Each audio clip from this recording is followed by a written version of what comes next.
যেই সরকার নামাজ প্রতিষ্ঠা করে না, যে সরকার ভালো কাজের আদেশ দেয় না, যে সরকার মানুষকে অন্যায় কাজ থেকে ফিরায় না, যাকাত আদায় করার অধিকার তার নাই।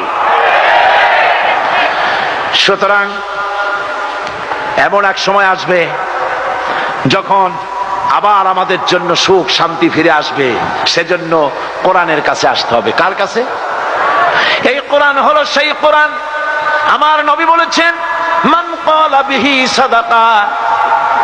এই পল্টন ময়দানে উপস্থিত লক্ষ লক্ষ জনতার উদ্দেশ্যে রাসূলের হাদিস শোনাই, প্রাণ খুলে কান খুলে শুনুন। আমার নবী বলেন, কোরআন দিয়ে যারা কথা বলে ওরাই সত্য কথা বলে। সুবহানাল্লাহ। আপনার নেতা বক্তৃতা করতে আসে, না আছে কোরআন, না আছে হাদিস, সব নিজেদের মন গড়া কথা, ঠিক কিনা? কোরআন দিয়ে যারা কথা বলে তারা সত্য কথা বলে, কোরআন দিয়ে যারা মানুষকে ডাকে ওরাই সঠিক পথের দিকে ডাকে। যেই ডাক শুরু হয় দুনিয়া থেকে, আর এর যাত্রা শেষ হয় জান্নাতুল ফেরদাউসে গিয়ে। আখরাজাহু তিরমিজি, তিরমিজি শরীফের হাদিস এটি। সুতরাং ইন্নাদ-দীন ইনদাল্লাহিল ইসলাম।